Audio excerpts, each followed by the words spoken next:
아멘. 하나님 말씀 보겠습니다.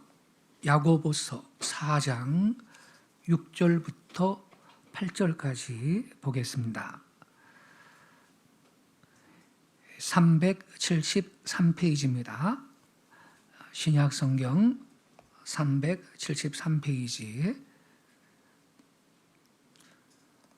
4장 6절부터 8절까지 제가 낭독하겠습니다.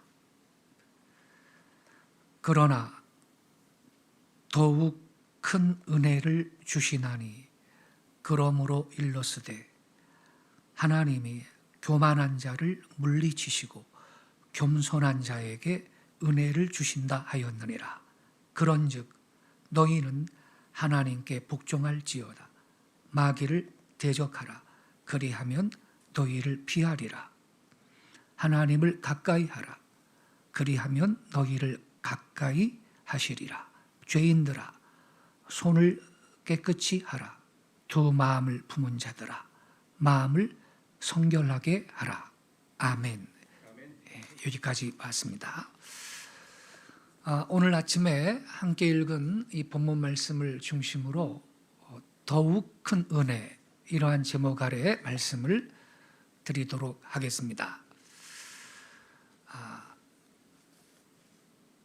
우리 기독교 신자들이 많이 쓰는 말이 은혜라는 단어입니다. 은혜 받았습니까? 은혜 받기 원합니다. 은혜 주세요. 우리 기독교 신자들이 가장 많이 쓰는 말 중에 하나가 이 은혜라는 말입니다. 뭐가 은혜입니까? 은혜라고 하는 말은 거저 준다는 말입니다. 쉽게 말하면 선물이라는 뜻입니다. 선물. 선물은요, 거저 주는 것입니다. 돈 받고 주는 것을 누가 선물이라고 하겠어요? 하나님께서는 우리 모두에게 뭘 주시든지 거저 주십니다. 그래서 하나님께서 우리에게 주시는 모든 것은 은사입니다. 즉 선물인 것입니다. 그래서 하나님은 은혜의 하나님이신 것입니다. 은혜의 하나님. 그런 거로 우리 한국 사람들은 남한테 도움을 받거나 은혜를 받았을 때 고맙습니다. 이렇게 말을 합니다. 이 고맙습니다. 이 말은 남의 은혜나 도움을 입어 마음이 즐겁고 흐뭇하다. 남이 베풀어준 호의나 은혜에 흐뭇하고 즐거운 마음이 든다. 이러한 뜻을 지닌 형용사입니다. 여러분, 이 고맙습니다의 어원이 뭔지 아세요? 고맙습니다는 고마와 같습니다의 합성어입니다. 고마와 같습니다. 여기서 고마는 God, 하나님을 의미하는 우리 옛말입니다. 고맙다의 어근 고마는 신이라는 뜻입니다. 그래서 고맙습니다라는 말은 하나님과 같습니다. 이런 뜻이에요. 즉, 당신은 신과 같이 고마와 같이 은혜로운 사람입니다. 신과 같이 존귀하신 분이십니다. 이러한 뜻이에요. 이게 고맙습니다라는 말의 의미예요.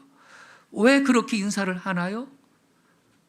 하나님은 모든 것을 우리에게 거저 주시는 은혜의 하나님이시기 때문입니다. 우리 토박이 말 고맙다의 어원 고마는 신을 뜻합니다. 일본 사람들은 감이라고 해요. 지금도 신을 감이라고 하는데 이게 우리말 고마에서 유래한 것입니다. 국어학자 손소영, 홍윤표 교수 등은 고마의 형용사 고맙다는 인간 이상의 존재에 대한 외경의 표현이고, 동사 고맙다는 공경하다, 존경하다의 뜻을 지닌 말이라고 그렇게 설명하고 있습니다. 한마디로 은혜를 베푼 사람한테 고맙습니다 이렇게 말하는 것은 그 대상을 신과 같이 거룩하고 존귀하게 생각한다 이 뜻이에요. 우리말 고맙다는 이렇게 고귀한 말인 거예요. 고마워, 고맙습니다를 저와 여러분이 입에 달고 산다면 우리는 서로 존중받는 사회가 될 것입니다. 그러니까 여러분, 우리말 이 고맙습니다 이 말은 감사합니다라는 말과 근본적으로 수준과 차이가 다른 거예요. 땡큐라는 말을 100번 하는 것보다 사실은 고맙습니다 이 말 한 번 하는 게 더 깊고 진한 의미를 갖는 거예요. 그 수준을 비교할 수 없어요. 저 중공 사람들은요, 감사합니다를 쉐쉐 그래요. 쉐쉐. 이 감사가 느낄 감자에 사례할 사자인데 그 사자를 이 사람들이 쉐라 그래. 감사합니다를 쉐쉐 그러는데 쉐쉐쉐쉐쉐쉐를 100번 해도 우리말 고맙습니다 한 번 하는 게 그게 더 깊고 진한 의미를 갖고 있는 거예요. 이러한 뜻을 모르기 때문에 우리 한국인이 고맙습니다라는 말보다 감사합니다라는 말을 더 많이 지금 쓰고 있는 거예요. 또 한 가지 이유가 있어요.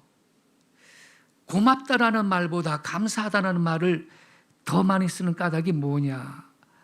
감사하다를 고맙다의 높임말로 인식하고 있기 때문입니다. 이건요, 봉건 시대의 잔재로 예전에 한자를 우월하게 여기는 교육이 지배하던 시절 그렇게 잘못 가르쳤기 때문입니다. 실은요, 우리말 고맙습니다가 감사합니다보다 훨씬 격조 높은 말이거든요. 그러나 감사하다가 고맙다보다 격식을 갖춘 말이라고 여기는 경향이 있는데 이거 올바르지 않은 거죠. 당장 깨져야 될 편견입니다. 윗사람한테는 감사하다를 써야 하고 친구나 아랫사람한테는 고맙다는 말을 써도 된다는 생각을 갖고 있는 분이 많아요. 이거는요, 한자어를 높게 치던 과거의 잘못된 인식의 결과인 것입니다. 윗사람한테 고맙습니다라고 인사를 하면 예의가 없는 거고 건방지다라고 느끼는 이들이 적지 않게 있는데 이게 사대주의 정신이거든요. 한자말 써야 수준 있는 거로 인식을 하는 거거든요. 고맙습니다는 가깝고 허물없는 사이에만 쓰는 말로, 감사합니다는 격식 갖춘 말로 여기는 이러한 이 사고, 이게 크게 잘못된 편견인 것입니다. 사대주의 정신이에요.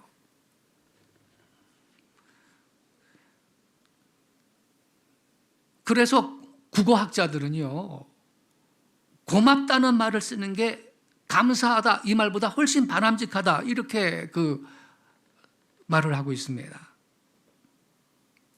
오랜 교육의 관성으로 생긴 편견 탓에 고맙다는 말을 처음 쓸 때는 뭔가 상대방한테 내가 조금 잘못하고 있다는 느낌을 가질 수도 있겠지만 그분이 더군다나 나보다 좀 높은 분이라면, 어르신이라면 안 그런 거예요.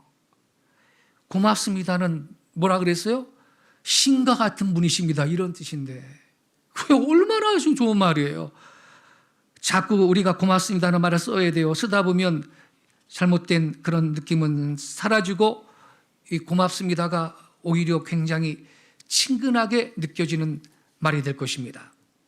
왜 우리 한국인이 고맙습니다라는 말을 썼다고요? 하나님은 모든 것 거저주시는 은혜의 하나님이기 때문에. 그래서 우리 한국 사람은 남한테 은혜를 입었을 때, 호의를 받았을 때 고맙습니다 그러는 거예요. 고마와 같습니다. 신과 같은 분이십니다. 이러한 뜻을 갖고 있단 말이에요. 이게 얼마나 아름다운 말입니까? 하나님은 모든 것을 거저주시는 은혜의 아버지이십니다. 하나님의 은혜는 사막의 물보다 더 소중한 선물입니다. 우리 몸이 물 없이 살 수 없는 것처럼 우리의 영혼은, 우리의 생애는 하나님 은혜 없이 살 수 없어요. 모든 것이 주의 은혜인 것입니다. 사도 바울은 고린도전서 4장 7절에서 다음과 같이 말씀했습니다. 내게 있는 것 중에 받지 아니한 것이 무엇이냐? 내가 받았은즉 어찌하여 받지 아니한 것 같이 자랑하느냐? 자랑은 모든 것을 주신 하나님만 자랑을 해야 되는 거예요. 그분께 다 받은 거기 때문에 나를 자랑하면 안 되는 거죠. 이 말씀과 같이 여러분, 우리에게 있는 것 가운데 하나님께로부터 받지 아니한 게 없습니다. 다 받았어요. 야고보 장로는요, 야고보 1장 17절에서 이렇게 말씀하였습니다. 온갖 좋은 은사와 온전한 선물이 다 위로부터 빛들의 아버지께로부터 내려오나니 그는 변함도 없으시고 회전하는 그림자도 없으시니라. 각양 좋은 은사와 온전한 선물이 다 위로부터 빛 되시는 하나님 아버지, 변함이 없으신 아버지 하나님께로부터 내려온다요. 내려오는 거예요. 모든 선물과 은사는 하나님께로부터 내려왔어요. 우리의 자녀, 건강, 재산이 많든 적든데 재산, 지혜, 모든 재능, 기술, 내가 경영하는 사업 등 모든 은사는 하나님께로부터 내려오는 것입니다. 심지어 크게 또한 특별하게 쓰임을 받았다. 그것도 은혜인 것입니다. 그래서 자랑할 것이 없어요. 주님만 자랑해요. 사도 바울은요, 고린도전서 15장 10절에서 다음과 같이 고백했습니다. 그러나 나의 나 된 것은 하나님의 은혜로 된 것이니 내게 주신 그의 은혜가 헛되지 아니하여 내가 모든 사도보다 더 많이 수고하였으되 내가 아니요 오직 하나님의 은혜로라. 할렐루야. 이 사도 바울은요, 신약 성경의 반 이상을 쓰신 분이고 신학자요, 최초의 선교사로 온갖 고난을 겪으면서 소아시아 일대를 다니며 복음을 전했던 분이고 교회를 세운 분인데, 실제로 내가 모든 사도보다 더 많이 수고하였으나 어떤 사도보다 더 많이 수고하신 분입니다. 근데 바울이 뭐라 그래요? 내가 아니고 그게 다 하나님 은혜라고 고백했어요. 할렐루야. 여러분, 우리가 하나님 앞에 크게 쓰임을 받았다, 특별하게 쓰임 받았다, 그것도 하나님의 은혜인 줄로 믿습니다. 천사 가브리엘이 처녀 마리아한테 와가지고 수태고지라고 하지요. 예수를 잉태할 것을 알려줍니다. 그때 뭐라고 먼저 말을 했는지 알아요? 은혜를 받은 자라고 했어요. 누가복음 1장 28절에 이렇게 기록되어 있습니다. 기뻐하여라 은혜를 입은 자여, 주께서 너와 함께 하신다. 천사 가브리엘이 마리아한테 은혜를 입은 자여 그랬어요. 왜 그렇게 말했나요? 주께서 너와 함께 하신다. 주님께서 마리아와 함께 하시기 때문이었어요. 그리하여 마리아는 메시아의 육신의 어머니가 되는 무거운 책임을 감당하게 된 거예요. 여러분, 그것은 특권이자 영광이었지만 한편으로는 엄청난 사역입니다. 그렇죠, 여러분? 엄청난 사명인 것입니다. 그래서 여러분, 우리가 이 말씀에서 깨달아야 될 게 있어요. 은혜 받은 사람은 사명도 큽니다. 은혜 받은 사람은 사명의 짐도 큽니다. 은혜 받은 사람은 사명의 짐이 있습니다. 우리가 은혜 받았다 그러면요, 부자 되고 뭐 건강하고 뭐 많은 거 누리고 그냥 항상 행복하고, 그렇게 그것도 은혜지만은 그것만 있으면 그건 은혜가 아닙니다. 그것만 있으면 은혜가 아니에요. 은혜를 받은 사람은 사명의 짐이 있고 감당할 사명이 있고 사명을 위해서 사는 것입니다. 그래서 여러분, 우리는요, 은혜 없이 살 수 없어요. 어떤 영역에서도 우리는 은혜 없이 살아갈 수가 없어요. 언제나 주님의 은혜가 필요한 것입니다. 이전보다 더욱 큰 은혜가 필요합니다. 하나님이 누구한테 더욱 큰 은혜를 주십니까? 본문 6절 말씀에 다음과 같이 말씀하고 있습니다. 본문 6절을 다시 한번 보겠습니다. 야고보서 4장 6절. 그러나 어떤 은혜라 그랬나요? 더욱 큰 은혜. 그냥 은혜만 해도 감사한데 말이죠. 더욱 큰 은혜를 주신다 그랬어요. 그러나 더욱 큰 은혜를 주시나니 그러므로 일러스되 하나님이 교만한 자를 물리치시고 겸손한 자에게 은혜를 주신다 하였느니라. 그러니까 더욱 큰 은혜를 누구한테 주신다는 건가요? 겸손한 사람입니다. 겸손한 자리에 머물고 있는 그 사람,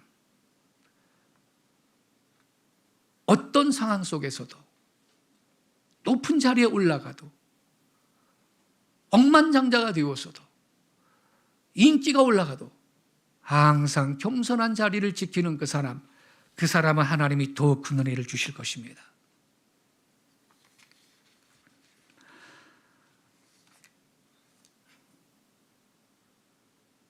교만함은 추락합니다. 제가 이름은 말씀드리지 않겠습니다. 60년대, 70년대, 80년대 초까지 많은 사람이 가서 은혜 받았던 모 기도원 원장님이 계신데 한참 사역할 50대 중반 나이에 쓰러져서 투병 생활하다가 돌아가셨어요. 아까운 분이죠. 그 기도원에서 그 원장 목사님하고 동력을 냈던, 그 기도원의 주 강사로 동력을 냈던 김형표 목사님이라고 계십니다. 6년 전쯤에 돌아가셨습니다. 80대 중반 나이에 돌아가셨어요. 저랑 가깝게 지냈습니다. 근데 그분이 그 원장님한테 직접 들었다. 돌아가신 다음에 유 목사님, 제가 그 원장님한테 이거 살아계실 때 직접 한참 사역 같이 할 때 들은 얘기입니다. 그러면서 얘기를 해주는 거예요. 그 원장님이 꿈을 꿨는데 꿈 얘기를 하더래요. 꿈 얘기를요. 원숭이 한 마리가 높은 나무 위로 바다다닥 하면서 높은 나무 위로 올라가더래요. 원숭이가 나무 잘 타잖아요. 밑에서 자기가 그걸 보면서 손가락을 딱 내밀고 아하하하 큰 소리로 웃으면서 저는 봐라 엉덩이가 빨갛다 하고 큰 소리로 웃고 있었대요. 그런데 원숭이가 뚝 떨어지더래요. 그럼 죽을 거 아니에요. 뚝 떨어져서 깜짝 놀라가지고 어이구 저놈 죽었나 보다 가까이 가서 봤대요. 확인하려고. 그랬더니 그게 자기들의 이거 섬찟한 꿈 아닙니까? 그 꿈 얘기를 한 지 얼마 안 돼서 그렇게 쓰러졌다가 돌아가셨어요. 잘 나갈 때 겸손해야 됩니다. 할렐루야. 높아졌을 때 겸손하라 이 말이에요. 교만하면 추락합니다. 하나님이 교만한 자를 물리치십니다. 그게 사역이든 사업이든 잘 됐으면 그게 다 주님의 은혜인 줄로 믿습니다.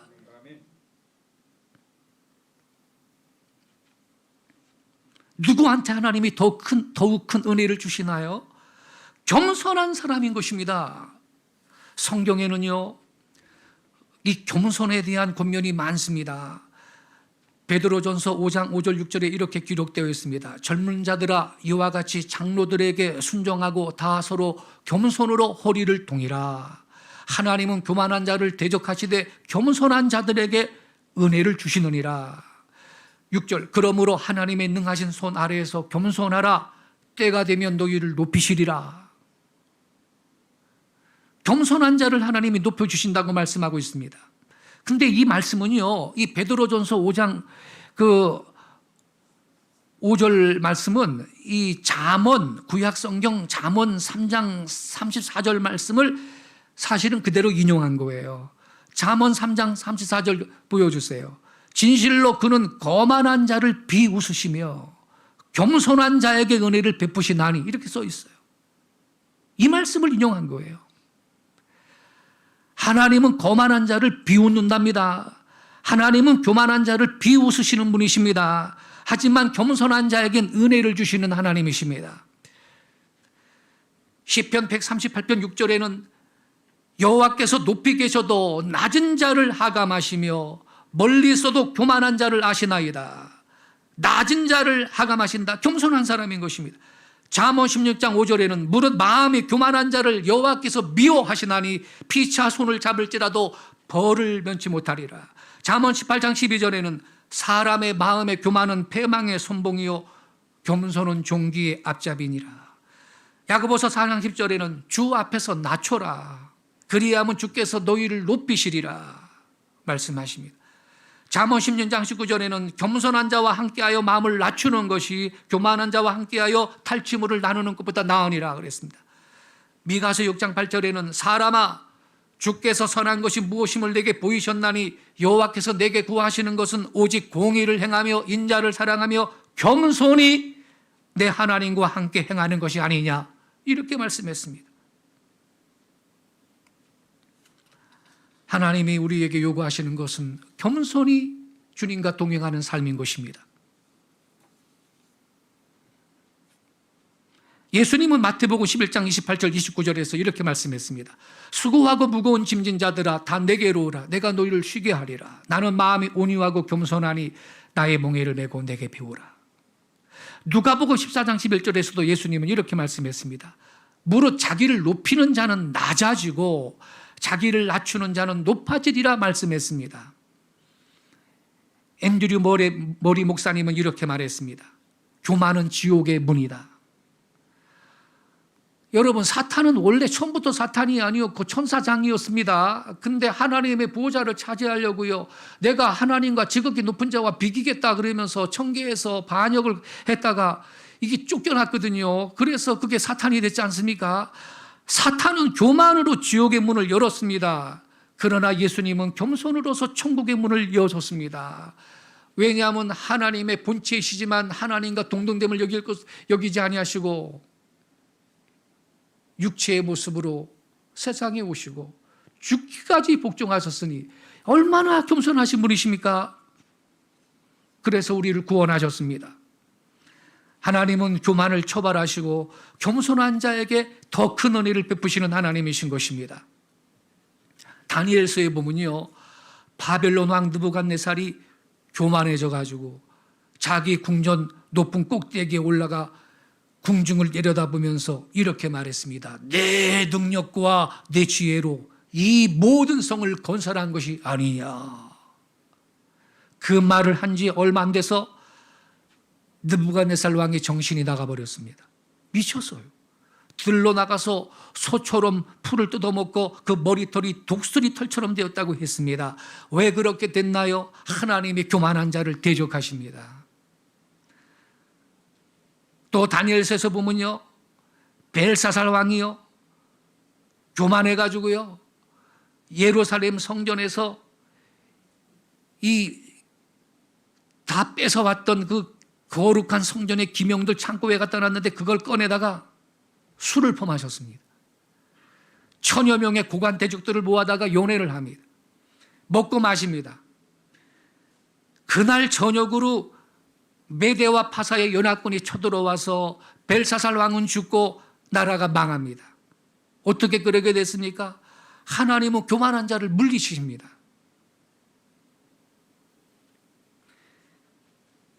어느 정도 선은 좀 지켜야지. 세상에 성전에 쓰던 거룩한 기명을 꺼내다가 그걸 술을 퍼마셔요?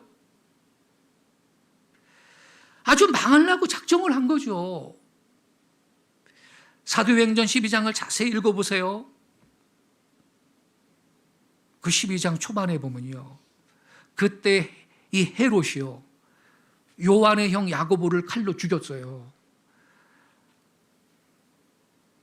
마지막에 보면요, 두로와 시돈 사람들한테 거짓 영광을 받은 말씀이 기록이 되어 있습니다. 사도행전 12장 21절부터 23절 말씀을 제가 낭독할게요.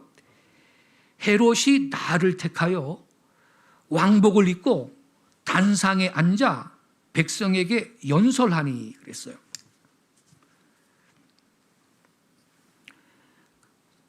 백성들이 크게 부르되 이것은 누구의 소리라 그랬어요? 신의 소리요 사람의 소리가 아니라 하거늘 헤롯이 영광을 하나님께 돌리지 아니하므로 주의 사자가 치니 곧 벌레에게 먹혀 죽으니라. 이런 말씀이 있어요. 초세기에 유대인 역사학자 요세푸스라는 유명한 분이 있습니다.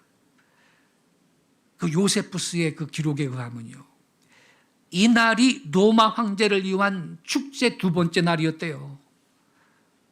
마침 이날 헤롯 왕이 의전에 따라서 일장 연설을 하게 되었습니다. 그때 두로와 시돈에서 온 사람들이 헤롯한테 열광적인 환호를 보내었습니다. 이야, 저분의 연설을 들어봐라. 저건 사람의 소리가 아니고 신의 소리다. 신의 소리다 그랬습니다. 그렇게 박수치고 환호를 했습니다. 물론 진심으로 그런 게 아니고 헤롯의 환심을 사기 위해서 그렇게 아첨을 했던 거죠. 근데 헤롯은요, 저건 사람의 소리가 아니고 신의 소리라고 막 열광적으로 외칠 그때, 여기 성경 보세요. 헤롯이 영광을 하나님께 돌리지 아니하므로. 그런 소리를 들으면요, 이게 내가 연설 잘했습니까, 여러분? 이게 다 주님께서 제게 주신 지혜가 있고 하나님이 주신 지혜로 이렇게 연설을 제가 준비해서 하고 있습니다. 모든 영광은 주님의 것입니다. 이렇게 고백해야 됩니다. 할렐루야. 그죠? 예? 모든 영광은 주님만 받으셔야 됩니다. 이 영광은 주님의 것입니다. 이렇게 영광을 주님 앞에 돌려야 되는데, 그럼 내가 완전히 신의 수준이지 이런 거예요. 아주 헤롯이 자기가 하나님 자리에 앉아버린 거예요. 그 결과가 너무나도 비참했습니다.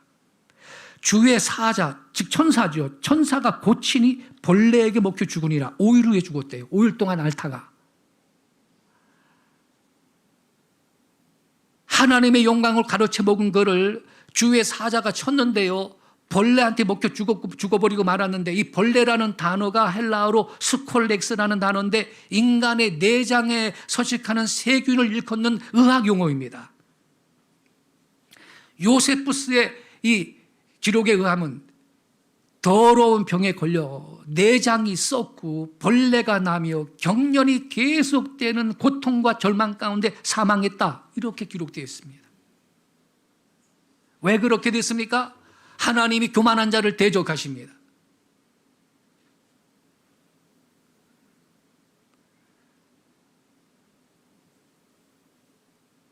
그러나 겸손한 자에겐 은혜를 주십니다. 더 큰 은혜를 주십니다. 기적을 베풀어 주십니다. 세계 전쟁사에서 가장 큰 기적 중에 하나로 꼽히는 덩케르크 해안의 기적이 있습니다. 제가 우리 교회 성도들 단톡방에도 제가 한번 소개한 적이 있고 또 간략히 언급한 적이 있는데, 제2차 세계대전 때 덩케르크 해안에 고립된 40만여 명의 영국, 프랑스, 벨기에, 폴란드, 네덜란드 5개국 병력을 영국 본토로 무사히 철수시킨 작전입니다. 1940년 5월 영국, 프랑스, 벨기에, 폴란드, 네덜란드 연합군 40만여 명이 프랑스 덩케르크 해안에서 독일군한테 포위되었습니다. 40만여 명이 몰살당할 위기에 처했습니다. 4만 명, 4천 명도 이거 너무 아까운 생명인데, 그런 전사자가 생겨도 400명이 죽어도 너무너무 슬픈 일인데 40만여 명이 몰살당할 위기에 처했습니다. 그때 영국 수상 처칠은 3만 명이라도 구할 수 있으면 좋겠다. 3만 명이라도 구할 수 있으면 하는 소원을 갖고 국왕 조지 6세한테 전 국민이 함께 기도할 것을 요청했습니다. 그리하여 5월 26일 조지 6세는 처칠의 요구로 국가기도회 날을 선포하고 웨스트민스터 대성당에서 국가기도회를 가졌습니다. 처칠을 위시해서 모든 강요들이 함께 모여 기도하기 시작했고, 또한 모든 교회들은 일제히 예배당문을 열고 하나님 앞에 모여 부르짖어 기도했습니다. 하나님, 우리 연합군 40만여 명을 국률이 여기사 무사히 철수할 수 있도록 도와주소서. 절체전명의 위기에서 영국 처칠 수상은 전 국민한테 기도를 요청했고, 처칠 수상 자신도 웨스트민스터 교회 성가대석의 그 앞쪽이죠. 우리가 예배당 맨 앞쪽에 엎드려서 금식 기도를 했습니다. 기도 후 배를 가진 영국 사람들은 각각 5월 26일 도보 해협에 도달을 했는데 그 수가 861척이나 되었습니다. 곧 덩케르트 해안으로 가서 그 배를 통해 연합군 7,669명이 돌아오기 시작해서 5월 28일에는 17,804명이 철수를 합니다. 철수하기 시작할 그때 어떤 사건이 있었느냐. 독일 진영에 폭우가 쏟아져 가지고 전투기뿐만 아니라 탱크 한 대도 움직일 수가 없었어요. 그러나 그 시각에 덩케르트 해안은 아주 쾌청한 날씨여서 순조롭게 이동할 수가 있었던 것입니다. 그리하여 6월 2일과 3일에는 나머지가 몽땅 철수해서 40만여 명 모두 안전하게 철수를 했던 것입니다. 전멸당할 위기에 놓였던 영국군이 기적적으로 빠져나왔습니다. 덩케르크 해안의 기적 뒤에는 보이지 않는 기도의 힘이 있었던 것입니다. 이걸 바탕으로 4년 전에 2017년에 영화 덩케르크가 제작 상영되었는데 우리나라 개봉 당시 전국 관객 279만 명이 동원됐습니다. 흥행에 성공했어요.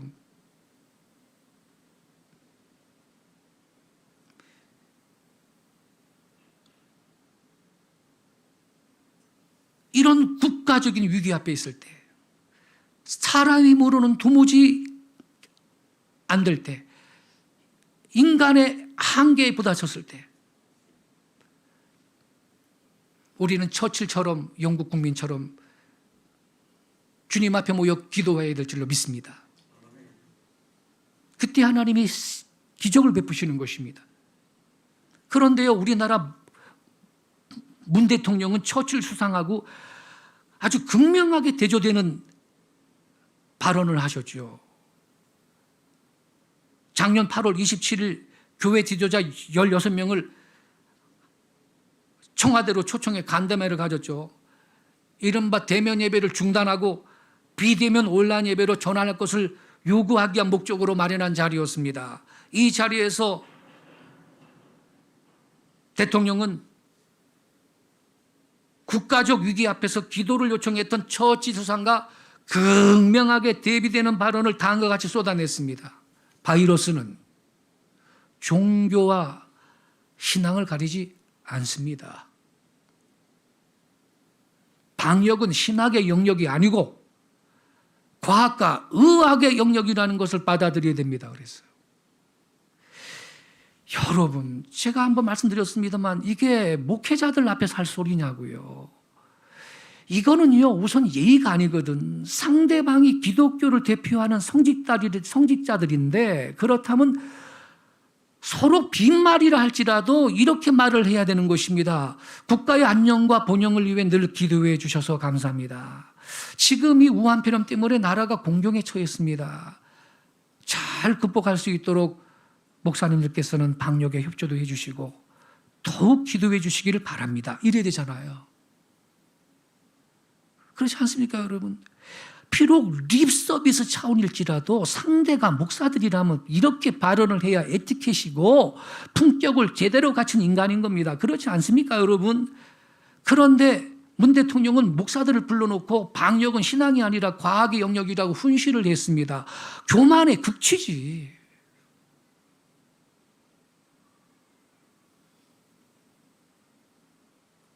물론 신앙과 기도는 과학의 영역이 아닙니다. 그러나 잘 들어야 됩니다. 비과학도 아닙니다. 초과학입니다. 그래서 기도할 때 하나님의 도우심을 힘입어 기적이 일어나는 거예요.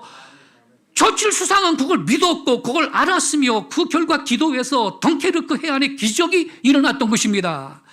제가 자주 말씀드리죠. 우리 한국이 지금 이 코로나19가 세계적으로 많이 어려운데 이만큼 선방하고 버티고 있는 거는요, 여러분들 때문입니다.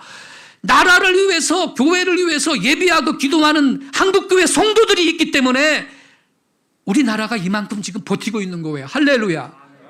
기도의 힘이 배후에 있는 것입니다. 무슨 방역 잘했는지 아세요? 두 번째 이유는 한국 사람이 착하잖아요. 착하니까 그냥 하라는 대로 마스크 쓰라 그러면 쓰고 말이죠. 그냥 가게 다 문 닫게 생겼는데도 문 닫으러 가면 문 닫고 말이죠. 이 국민이 협조해서 이렇게 된 거지 무슨 K방역이 무슨 정부가 잘해서 그런 겁니까?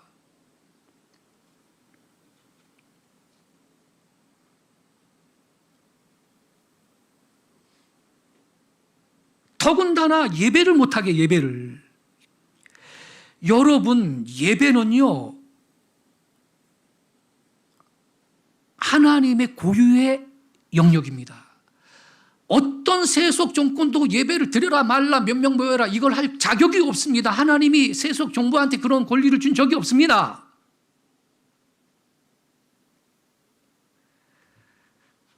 교만이죠.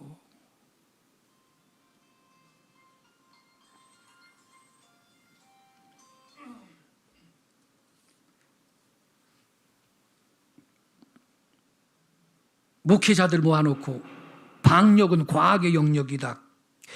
기도한다고 예배드린다고 되냐? 이러한 논조의 말씀을 하셨는데, 자, 그러면 여러분 지금 하루 2,000명 확진자가, 약 2,000명 확진자가 발생하는 작금의 이 상황은 과학의 결과입니까? 미국은요, 우한폐렴 걸려서 입원한 환자가 10만 명이라고 그러더라고요. 그저께 뉴스에 나오더라고요. 근데 작년 8월 달에 배래요. 2배래요. 작년 8월 때는 백신도 없었잖아요. 백신이 지금 있고 접종 다 받고 있는데 작년 8월 달에 2배 환자가 입원해 있대요. 과학이 극복 잘하고 있나요? 영국 보세요. 이스라엘 보세요. 우리는 백신보다 하나님을 더 의지해야 될 줄로 믿습니다. 회개하고 주님 앞에 돌아와야 되는 것입니다.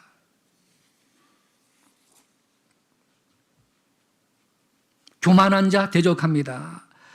교만한 자는 그 개인이든 정치가든 대통령이든 헤롯 같은 왕이든 하나님은 교만한 자를 낮추시는 분이십니다. 두고 보세요. 하나님께서 어떤 일을 행하실지를 두고 보세요. 하나님은 교만한 자를 대적하십니다. 적게 교만한 자를 적게 대적하시고 크게 교만한 자를 크게 대적하십니다. 반드시 대적의 결과를 받을 때가 오는 것입니다. 잠언 16장 18절에 분명하게 말씀하고 있습니다. 교만은 패망의 손몽이요 거만한 마음은 넘어집의 앞잡이니라. 이건 개인도 그렇고 위정자도 그렇고 국가도 그렇습니다. 사실 교만은 모든 죄의 뿌리가 됩니다. 만죄의 어머니입니다. 왜? 교만함으로써 많은 다른 죄를 짓기 때문입니다. 그러므로 교만한 자는 반드시 망합니다. 그러나 우리 하나님께서는 겸손한 자에게는 더욱 큰 은혜를 주시는 분이십니다. 낮은 곳에 물이 보입니다. 겸손한 곳에 하나님의 은혜가, 겸비한 심령에 하나님의 은혜가 모입니다. 낮은 골짜기에 이슬이 많이 내립니다. 바람 많이 부는 산 꼭대기에 이슬이 내리지 못합니다. 겸손한 마음에 은혜의 이슬이 내립니다. 병은 비어야 기름을 넣을 수 있습니다. 겸손한 빈 마음에라야 하나님께서 성령의 기름을 부어 넣을 수가 있는 것입니다. 그래야 하나님은 이사야서 51장 11절에 이렇게 말씀했습니다. 지존무상하며 영원히 거하며 거룩하다 이름하는 이가 이같이 말씀하시되 내가 높고 거룩한 곳에 거하며 또한 통회하고 마음이 겸손한 자와 함께 거하나니. 하나님이 누구와 함께 해주시나요? 마음이 겸손한 사람. 마음이 겸손한 자와 함께 거하나니 이는 겸손한 자의 영을 소송케 하며 통회하는 자의 마음을 소송케 하려 함이라. 겸손한 자의 심령에 하나님이 함께 하시고 그 마음을 소송케 해주십니다. 하나님은 겸손한 자한테 더욱 큰 은혜를 주시는 하나님이신 것입니다. 그런 거로 우리는 더욱 큰 은혜를 힘입기 위해서 언제나 겸손한 자리를 지켜야 될 줄로 믿습니다.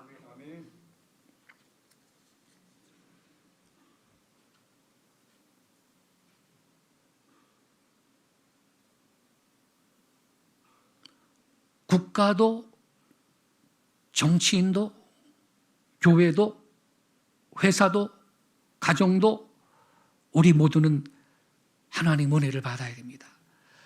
은혜 없이 살 수가 없어요. 그런데 그 은혜를 가로막고 차단하는 것이 뭐냐? 교만인 것입니다. 사무엘하 6장을 보면요, 하나님의 법궤를 다윗성으로 옮길 때 그 감격과 기쁨을 참지 못한 다윗이 힘을 다해 춤을 췄습니다.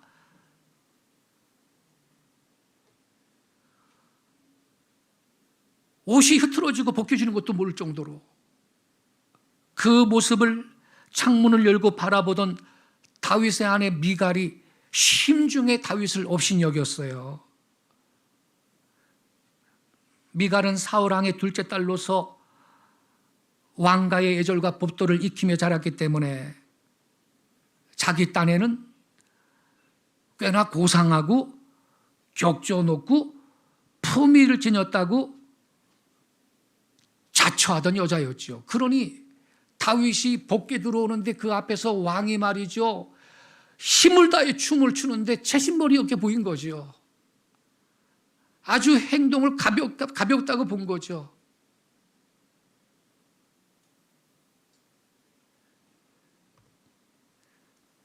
뭐라고 말을 한 줄 알아요? 속으로, 심중에? 미갈이 방탕한 자가 염치 없이 자기 몸을 드러내는 것처럼 오늘날 그 신복의 계집종의 눈앞에서 몸을 드러내셨도다. 이렇게 비아냥대며 남편을 멸시했습니다. 그 결과가 뭔지 알아요? 사무엘하 6장 23절에 보면요, 그러므로 사울의 딸 미갈이 죽는 날까지 자식이 없으니라, 이렇게 써 있어요. 성경학자들은요, 이 구절을 두 가지 의미로 해석합니다. 하나님께서 그 교만한 미갈, 하나님 앞에서 기쁨으로 이 춤추는 남편을 멸시하고 조롱하는 이 미갈의 태를 닫아버렸다는 거야. 그래서 성녀가 됐다는 거죠. 아이를 낳을 수 없게 됐다, 이렇게 해석하는 이론이 있어요. 또 한 가지 해석이 좀 현실적이고 리얼한 해석이 있어요. 정이 딱 떨어진 다윗이 그날 이후로 미갈과 잠자리를 같이 한 적이 없대. 그러니 애를 어떻게 낳겠어요? 뭐 혼자 낳아요, 여자가 애를? 그 독수 공방을 했다는 뜻이지. 평생. 일리 있는 해석 아닙니까, 여러분? 사람이 교만하면요, 이렇게 추락합니다. 망하는 겁니다. 애도 못 낳고 남편은 곁에 와주지도 않고 얼마나 불행한 그 일생입니까?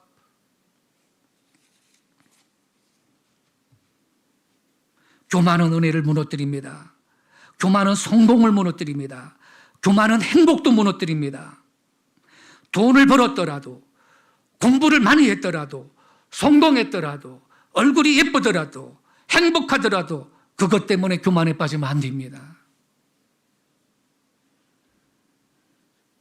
본문은 교만한 자를 물리치시고 겸손한 자에게 은혜를 주신다 했습니다. 우리는 늘 겸손한 자리를 지켜야 될 줄로 믿습니다. 그런 거로 유명한 교부 크리소스톰은 이렇게 말을 했습니다.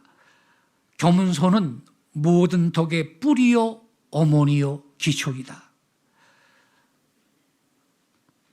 어거스틴은 이렇게 말했습니다. 신앙생활에는 첫째도 겸손이요, 둘째도 겸손이요, 셋째도 겸손이다. 단테의 신곡 가운데 단태가 한 번은 연옥에 가서 구경을 했는데요. 한 구석에 가보니까 여러 사람들이 이 뒷등에다가 무거운 돌을 가득 쥐고 꾸부정하게 서 있더래요. 그래서 물어봤답니다. 아니, 저 사람들은 왜 저렇게 무거운 돌을 쥐고 서 있습니까? 그 대답하는 말이 뭐냐? 저 사람들은 세상 살 때 너무 교만해서 허리를 굽혀본 적이 없어요. 그런데 낙원에 올라가는 문은 낮아서 허리를 굽혀야 하겠기에 그 연습을 하느라고 저 모양입니다. 그렇게 대답을 하더란 거예요. 미리 허리 좀 굽히면서 살았으면 얼마나 좋았어요, 여러분. 교만은 만죄의 근본이요 죄악의 어머니가 됩니다. 겸손은 모든 덕의 만덕의 어머니요 근본인 것입니다. 하나님은 그래서 겸손한 자에게 더욱 큰 은혜를 주십니다. 성도 여러분, 겸손으로 우리 모두의 허리를 동여서 더 큰 은혜를 받아 누리며 살아가는 복된 성도가 되실 수 있기를 예수의 이름으로 축원합니다. 기도하겠습니다. 아버지 하나님, 우리는 은혜 없이 한시도 살 수가 없는 자임을 고백합니다. 지금까지 살아온 것이 주의 은혜요, 앞으로도 주의 은혜로만 살 수밖에 없는 저희들임을 고백합니다. 주님께서 주신 말씀을 붙들고 언제나 겸손한 자리를 지키게 하시고 겸손한 자리에 머물게 하시오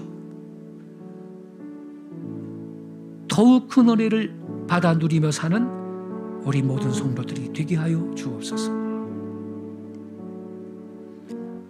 순간이라도 내가 교만해서 하나님의 영광을 가로채거나 주님만 받으셔야 될 영광을 나 자신이 차지했다면 기억나게 하시고 이 시간에 회개하게 하시고, 오직 모든 영광은 하나님께만 올려드리고 겸손하게 하나님과 동행하는 우리의 삶이 되게 해 주옵소서. 하나님은 우리 모두에게 더욱 큰 은혜를 주시기를 원하시는 은혜의 하나님이십니다. 이 시간에 이 말씀 붙들고 기도하실 때 혹시 순간이라도 교만한